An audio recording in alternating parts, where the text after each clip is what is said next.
Kuya po ako sa Cavite, naghahagad po ako ng tabang, assistensya medical para po sa kuyang ina na nakakonfine po sa BMC. Ang hilang niya po, aneurysm. Haloy ko na pong aram na ang mga biliapertis po, grabdakulo na pong natabangan.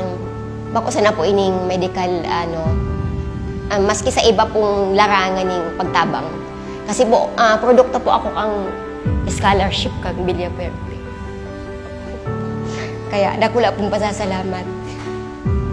Ang figurean po sa kuya is 55,521. Good noon po kay Congressman Elroy Biliaperte, Governor Luigi, and Congressman Nix Biliaperte. Salamat po, padagos po kamong pagpalaon ng kagurangnan sa inyo pong mga ginigibo sa gabos na constituents kang Camarines Sur.